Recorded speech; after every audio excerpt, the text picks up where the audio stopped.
Komisi Pemilihan Umum KPU Kota Madiun bersama Bawaslu dan Satpol PP melakukan penertiban alat peraga kampanye pada masa tenang pemilu 11 hingga 13 Februari 2024. Ketua KPU Kota Madiun Wisnu Wardana mengatakan, berdasarkan Undang-Undang Nomor 7 Tahun 2017 tentang pemilu, masa tenang adalah masa yang tidak dapat digunakan untuk melakukan aktivitas kampanye pemilu.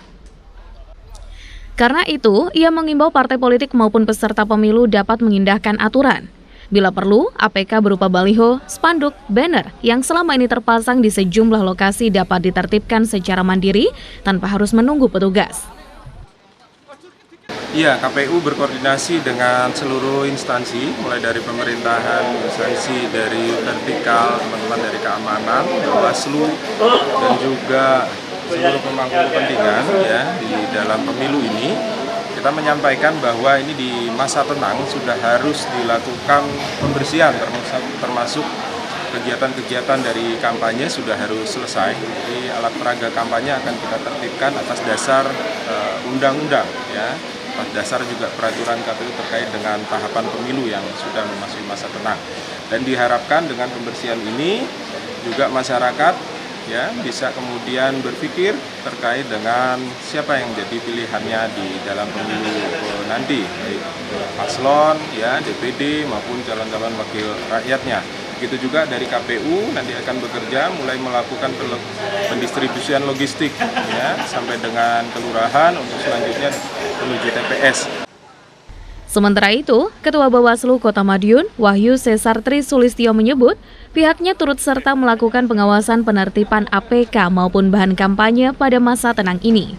Tidak hanya itu, ia juga memastikan tidak ada aktivitas kampanye yang dilakukan peserta pemilu selama masa tenang. Yang jelas, pengawasan utama Bawaslu di masa tenang adalah melakukan pengawasan terhadap seluruh alat peraga kampanye maupun bahan kampanye. Itu yang pertama. Yang kedua, fokus pengawasan Bawaslu adalah memastikan di lapangan terhadap seluruh peserta pemilu tidak ada kegiatan kampanye. Yang berikutnya, Bawaslu melakukan pengawasan terhadap satu distribusi logistik yang nantinya dilakukan oleh KPU tingkat kecamatan maupun tingkat kelurahan, dan juga melakukan pengawasan terhadap kesiapan lokasi-lokasi TPS. Dan kemarin kami bersama Bawaslu, bersama KPU dan juga OPD difasilitasi oleh Kesbang melakukan pemetaan terhadap TPS rawan, terutama yang berpotensi banjir. Seperti diketahui, sesuai jadwal, masa tenang berlangsung 3 hari, mulai dari tanggal 11 hingga 13 Februari 2024. Adapun pendistribusian logistik dilaksanakan pada 12 Februari dari gudang logistik KPU menuju ke masing-masing kelurahan. Sedangkan hari H pemungutan suara dilaksanakan pada Rabu 14 Februari 2024. Andi Hertana, Madiun, Sakti TV.